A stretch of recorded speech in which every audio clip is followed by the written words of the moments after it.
نحمدہ ونصلی ونسلم علی رسولہ الکریم اما بعد فاعوذ باللہ من الشیطان الرجیم بسم اللہ الرحمن الرحیم براۃ من اللہ ورسولہ الی الذین عاہدتم من المشرکین صدق اللہ مولانا العظیم وصدق رسولہ النبی الکریم الامین ان اللہ وملائکتہ یصلون علی النبی یا ایھا الذین آمنوا صلوا علیہ وسلموا تسلیما الصلاۃ والسلام علیک یا سیدی یا رسول اللہ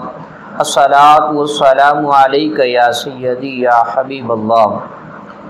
حمد و صلوات کے بعد میرے نہایت ہی معزز و محتشم سامعین کرام، اللہ رب العزت کے فضل اور اس کی توفیق سے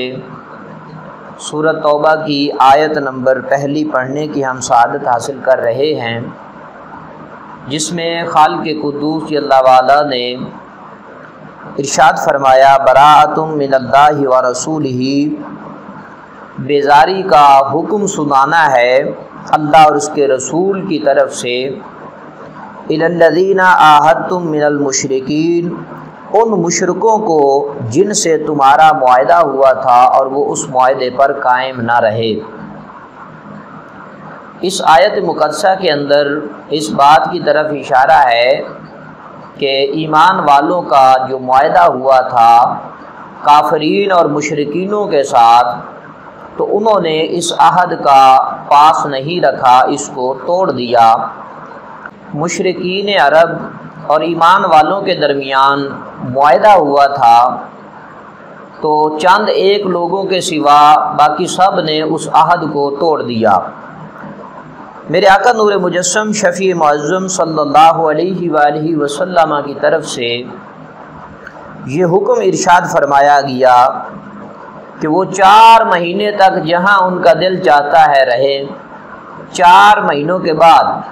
ایک ہی بات ہوگی، یا وہ اسلام کو قبول کر لیں یا مرنے کے لیے وہ تیار ہو جائیں۔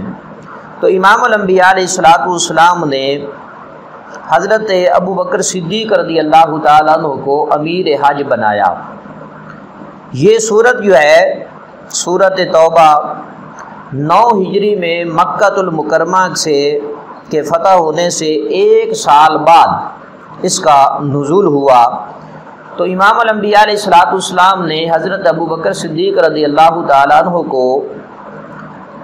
امیر حج بنایا، اور سیدنا حضرت علی پاک رضی اللہ تعالیٰ عنہ کو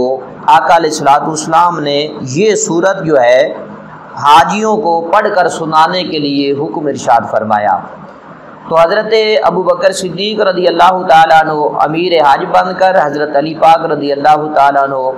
حضور علیہ الصلوۃ والسلام کا یہ پیام لے کر تشریف لائے مشرکینوں کو یہ صورت سنانے کے لیے۔ حضرت علی المرتضیٰ شیر خدا رضی اللہ تعالیٰ عنہ نے 10 ذی الحجہ کو جمرہ عقبہ کے مقام پر کھڑے ہو کر ندا کی، یا ایھا الناس، اے لوگو، میں تمہاری طرف رسول اکرم صلی اللہ علیہ وآلہ وسلم کا پیغام لے کر آیا ہوں۔ لوگوں نے کہا کہ آپ کیا پیام لائے ہیں؟ حضرت علی المرتضیٰ شیر خدا رضی اللہ تعالیٰ عنہ نے سورۃ توبہ کی 30 یا 40 آیتیں جو ہیں ان کے سامنے پڑھ کر سنائیں، اور فرمایا کہ میں 4 حکم لایا ہوں کہ اس سال کے بعد کوئی بھی مشرک جو ہے وہ مکہ المکرمہ یعنی کعبہ معظمہ کے اندر، وہ کعبہ معظمہ کے پاس قطعاً نہیں جائے گا۔ دوسرا حکم یہ ہے کہ کوئی بھی شخص جو ہے برہنہ ہو کر بیت اللہ شریف کا طواف نہیں کرے گا۔ تیسری بات یہ ہے کہ جنت میں مومن کے سوا کوئی داخل نہیں ہوگا۔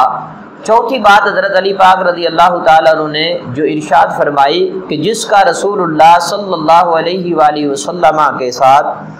عہد ہے وہ اپنے عہد کی مدت جو ہے وہ پوری کرے،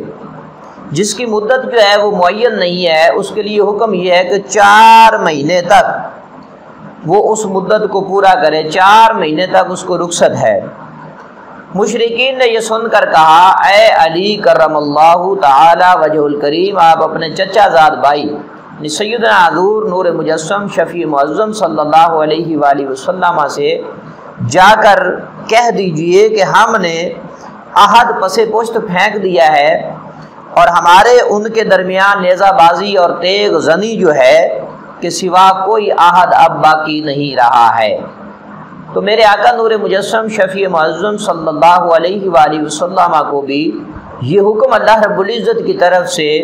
اس سورت کی ابتدائی آیت کے اندر دیا گیا کہ برات من اللہ و رسولہ، کہ بیزاری کا حکم سنانا اللہ اور اس کے رسول کی طرف سے کن لوگوں کو؟ الی الذین عاہدتم من المشرکین، جنہوں نے ان مشرکینوں کو جنہوں نے اللہ کے پیارے رسول صلی اللہ علیہ وآلہ وسلم سے کیا ہوا عہد جو ہے توڑ دیا ہے۔ اور اس میں اس آیت مقدسہ کے اندر اس سارے واقعے کے اندر ایک لطیف اشارہ ہے سیدنا حضرت ابو بکر صدیق رضی اللہ تعالی عنہ کی خلافت کی طرف، کہ حضور نور مجسم شفیع معظم صلی اللہ علیہ وآلہ وسلم نے حضرت ابو بکر صدیق رضی اللہ تعالیٰ عنہ کو امیر حج بنایا، اور سیدنا حضرت علی المرتضیٰ شیر خدا رضی اللہ تعالیٰ عنہ کو میرے آقا علیہ الصلوۃ والسلام نے حضرت ابو بکر صدیق پاک کا مقتدی بنایا، کہ حضرت ابو بکر صدیق امیر ہیں اور حضرت علی پاک رضی اللہ تعالیٰ عنہ مقتدی ہیں۔ اور خود اس بات کو سیدنا حضرت علی المرتضیٰ شیر خدا رضی اللہ تعالیٰ عنہ بیان کرتے ہیں کہ میرے آقا نور مجسم شفیع معظم صلی اللہ علیہ وآلہ وسلم نے اپنی ظاہری حیات طیبہ کے اندر حضرت ابو بکر صدیق رضی اللہ تعالیٰ عنہ کو اپنا نائب مقرر کیا، حالانکہ میں اس وقت وہاں پر موجود تھا، غائب نہیں تھا، اور نہ ہی مجھے کوئی مرض لاحق تھا۔ تو ہم نے انہیں اپنی دنیا کے لیے پسند کر لیا جنہیں حضور اقدس صلی اللہ علیہ وآلہ وسلم نے ہمارے دین یعنی نماز کے لیے پسند فرمایا تھا۔ اللہ تبارک و تعالی ہمیں اس آیت مقدسہ کے مفاہیم کو سمجھنے کا فہم عطا فرمائے، سن کر سنا کر ہمیں عمل کرنے کی توفیق عطا فرمائے۔ وآخر دعوانا ان الحمد للہ رب العالمین۔